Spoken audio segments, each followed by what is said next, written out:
Hello friends, আমি শুভম। যারা ভাবেন যে বলিউড খালি ফ্যান ক্যাটার করে, বলিউড আর কাজ পারবে না, বলিউড শেষ, তারা অ্যামাজন প্রাইমের এই সিরিজটা দেখুন। 8টা এপিসোডের সিরিজ। আলি ফেজাল আছে লিড রোলে, তার সঙ্গে জামিল জামালি আছে আমাদের ধুরন্ধরের, রাকেশ বেদি, সোনালী বেন্দ্রে আছে, দিব্যেন্দু ভট্টাচার্য আছে, বড় বড় অ্যাক্টর আছে। 8টা এপিসোডের সিরিজ, প্রত্যেকটা এপিসোডের রানিং লেন্থ ওই মোটামুটি 40-45 মিনিট করে। নাম রাখ। এই সিরিজটা দেখুন, তাহলে আপনি বুঝতে পারবেন যে বলিউড এখনো পারে করতে, খালি তারা করে না। যদি তারা ইন্টেনশনালি ভালো জিনিস বানাতে চায়, তারা কিন্তু এখনো সে ডেলিভার করার ক্ষমতা রাখে। এটা আপনি সিরিজটা দেখলে বুঝতে পারবেন। এবারে সিরিজটা হলো কেমন, 8টা এপিসোড, এতটা টাইম নিয়ে আপনি দেখছেন, টাইমটা কি ডিজার্ভ করছে না করছে না, সেগুলো নিয়ে কথা বলবো। বাট তার আগে যদি গল্পটা বলি, গল্পটা 1970s এ বেস্ট।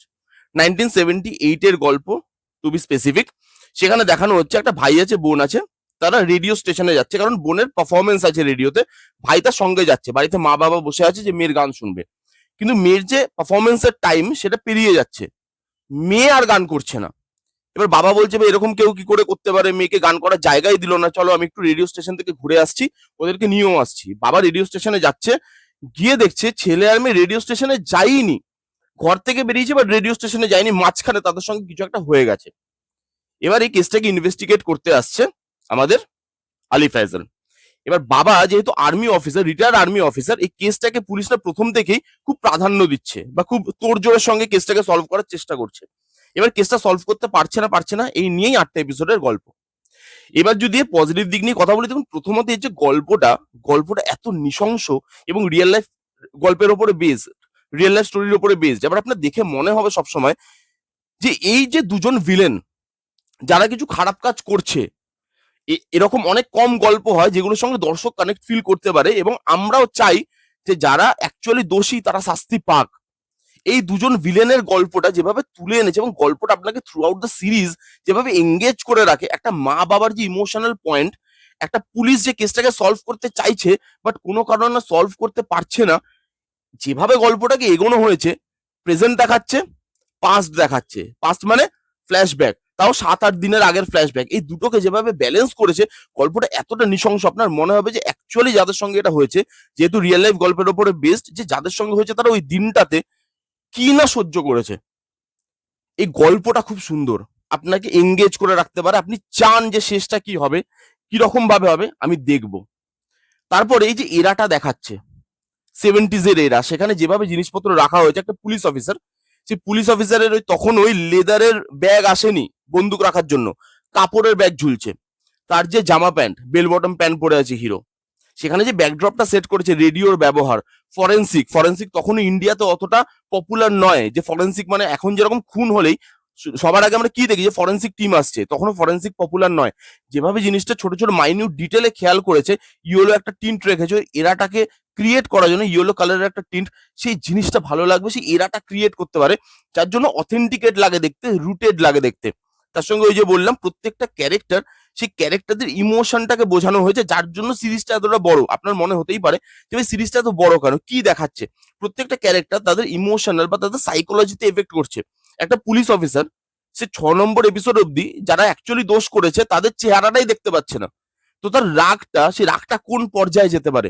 এবং 7 নম্বর এপিসোডে গিয়ে যখন রাগটা ফাটছে বা সে ব্লাস্ট করছে, তখন না সেই জিনিসটা রিলেটেবল মনে হয়, যে ভাই 6টা এপিসোড ধরেই মানুষটা খেটেছে, এই মানুষটা চাইছিল, পুরো দেশ চাইছিল যে এটা ধরা পড়ুক।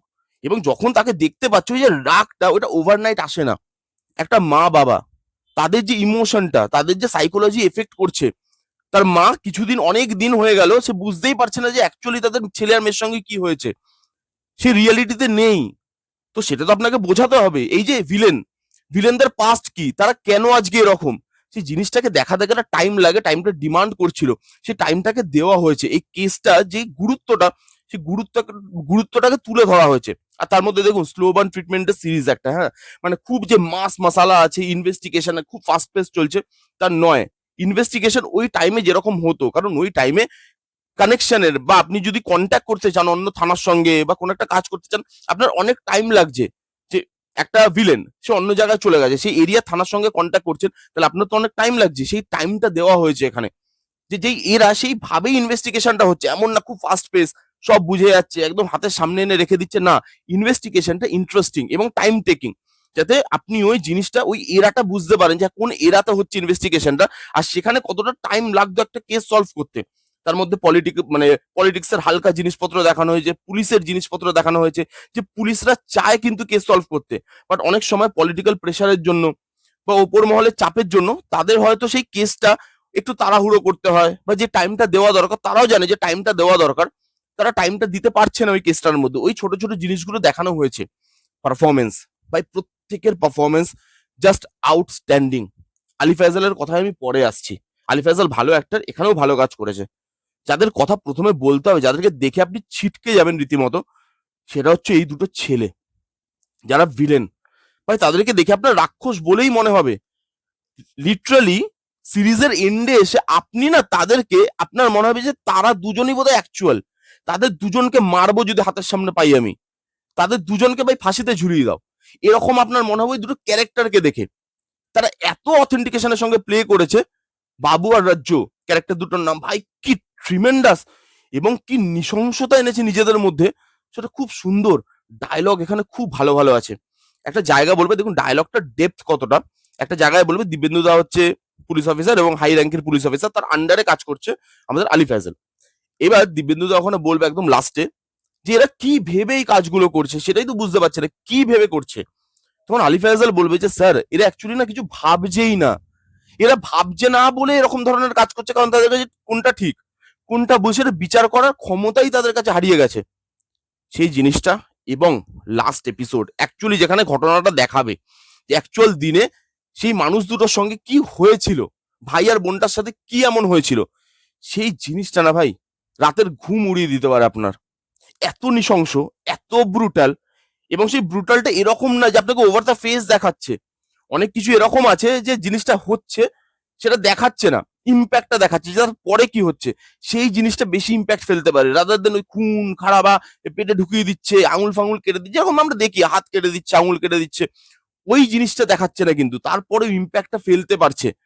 তো সেখানে সেই জিনিসটা, সেই ঘটনাটাকে যেভাবে দেখিয়েছে, আপনার মনে হবে যাদের সঙ্গে হয়েছে তারা কি না সহ্য করেছে সেই দিনটাতে।